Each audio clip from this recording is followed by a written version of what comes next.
Ayun na, Walang himala. Ang himala ay nasa puso ng bawat tao. Dahil tayong mga tao ang gumagawa ng himala. Himala, himala, himala. Pero sino? Sino ang kumuha ng puting bato? Ethel, ilabas mo ang puting bato. Ano ba? Ano ba, tigay? Wala sa akin ng puting bato. Bakit ayaw subukan itanong kay kay Rufami? Baka alam ni Rufami kung nasa ng puting bato. Rufa, ilabas mo ang puting bato. Ano ba naman natin, guys? Nakakaya naman. Wala sa akin ng puting bato. Bakit ayaw mo subukang itanong kay kay Mike Enriquez? Baka alam ni Mike Enriquez kung nasa ng puting bato. Mike, ilabas mo ang puting bato. Magandang gabi po, mga kapuso. Ako po si Mike Enriquez at ito po ang 24 oras. Mga kapuso, ang mga pangako ni Pangulong Arroyo noong nakalakay ng State of the Nation address sa tingin ng mamamayang Pilipino ay walang pagbabago. Panoorin po natin ito. Mga minamahal kong kababayan, panahon na upang tayong mga Pilipino ay magkapit-bisig para sa bagong Pilipinas, no? Ngiti-ngiti ka agad. Itataas natin ang sweldo ng manggagawang Pilipino at ibababa natin ang pangunahing bilihin sa ating pampublikong pamilihan, no? At yan po, mga kapuso, ang pangako ni Pangulong Arroyo na sa tingin ng mamamayang Pilipino ay walang pagbabago. Ako po si Mike Enriquez, subalit mga kapuso, wala po akong kinalaman sa pagkawala ng puting bato. Hanggang bukas po, ako po si Mike Enriquez at ito po ang 24 oras. Joaquin Bordado na po. Candice Hiron, ilabas mo ang puting bato. Magandang hapon, ako po si Candice Hiron. Samantala na ito ang pinakabagong balita. Kasabay sa pagtaas ng presyo ng pangunahing bilihin sa ating pamilihan ay kasabay rin ng pagtaas ng presyo ng bigas. Yan ang balita ang tinutukan ni Nina Castro. Nina?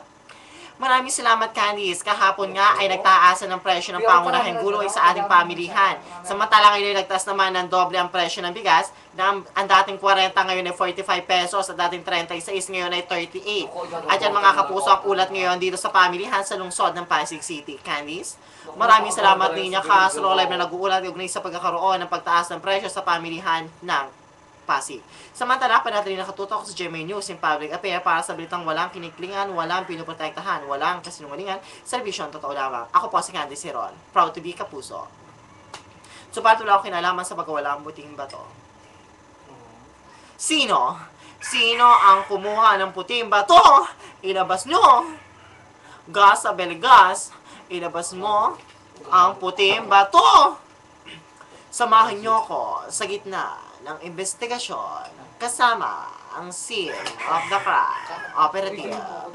Ako, si Gas sa Belgas para sa Soko. Isang babae ang natagpuan umano na hinalay sa ilalim ng tulay sa lungsod ng Navotas. Ayon sa otoridad, sa isinagawang autopsiya, napag-alamang ang babae ay naging biktima ng panghahalay. Ayon sa otoridad, 3 hanggang 4 ang gumahasa sa nasabing biktima. Ako, si Gasa Belagas para sa Scene of the Crime Operative. Subalit, walang pinalaman sa pagkawala ng puting bato. Sino? Sino ang kumuha ng puting bato? Ato Jobe. Oo, tuloy na. Tapos na ba?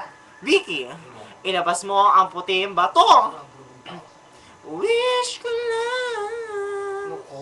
Magandang hapon mga kapuso. Ako po si Vicky Morales at ito po ang wish ko lang. Sari-saring kwento ng buhay ang ating matutunghayan. Ang kwento ng buhay ni Lola Adja. Si Lola Adja ay pagtitinda ng inihaw na saging kinabubuhay upang maitaguyod ang kanyang mga anak. Siya ay matatagpuan sa lungsod ng Kabayanan ng Laguna sa bayan ng Bae. Ang anak niya ay pilit nang itinataguyod sa pag-iihaw ng saging. Subalit hindi naman nawawalan ng benta ang ating bida dahil sa bangs nitong mapang-akit. Mula sa wish ko lang, ipagkakalob natin isang sari-sari store para sa pang-araw-araw na pagkukunan ng ikinabubuhay ng mag-iina. Ako po si Vicky Morales at lagi po nating tatandaan na anumang hamon ng buhay ay merong katumbas na magkaginhawahan. Ako po si Vicky Morales hanggang sa susunod na Sabado. Ito po, ang wish ko lang. Dahil dito sa wish ko lang, abot kamay ang ating mga pangarap. Thank you. Wish ko lang. Ngumiti ka mo. Excuse me po mga kapuso, nasa akin po ang puting bato. Yun lamang po. Ngumiti ka sa camera. Tama. Ganyan. Hi, hello. Discover niyo naman ako, Jemmy Kapuso. Hi. Yun lang, thank you.